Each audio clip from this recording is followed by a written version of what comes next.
சந்தோஷ்,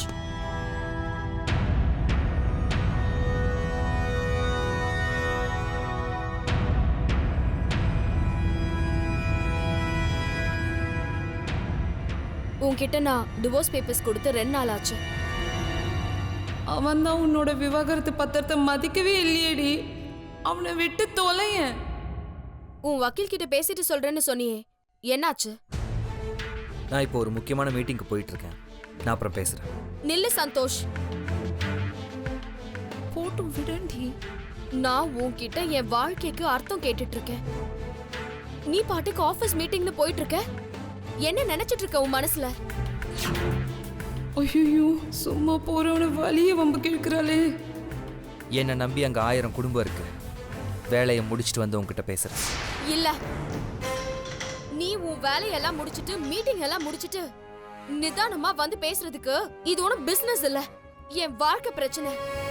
நீ இதுக்கு ஒரு பதில் சொல்லிட்டு தான் போகணும். அதுக்கு தான் எனக்கு டைம் வேணும்னு சொன்னேன்.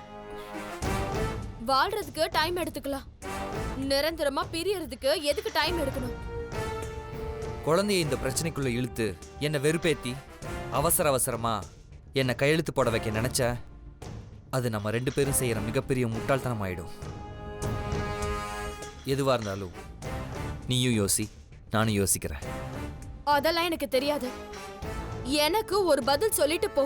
நீ மனசு கஷ்டத்துல இதெல்லாம் பேசுற மாதிரி தெரியல, சும்மா வீம்புக்கு இதெல்லாம் பேசுற மாதிரி தெரியுது.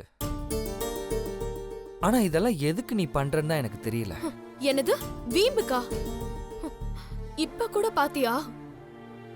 உனக்கு என்னோட வலியும் வேதனையும் கொஞ்சம் கூட புரியல. பொண்ணு பொண்டாட்டின்ற உரிமைய கொடு, இல்ல எனக்கு டைவர்ஸ் பேப்பர்ல கையெழுத்து போட்டு கொடு.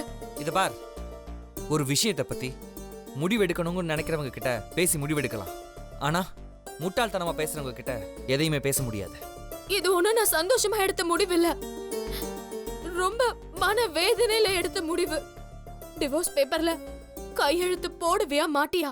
அத மட்டும் சொல்லு. நீ என்ன பிரிஞ்சுதான் போவன்னு நிரந்தரமா முடிவு எடுத்துட்டேல்ல, எனக்கு அதுல எந்த ஆட்சேபனையும் இல்ல.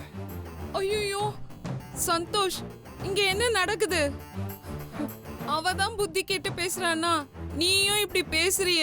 நீ பேசாம ஆபீஸ்க்கு போ சந்தோஷ். நம்ம இந்த பிரச்சனையெல்லாம் அப்புறமா பாத்துக்கலாம். மா, நீ அமைதியா இருக்க மாட்ட? உன்னை யார் இங்க கூப்பிட்டது? இவ என்ன பொண்டாட்டியா கூட நினைக்கல, அன்பாவும் பாத்துக்கல.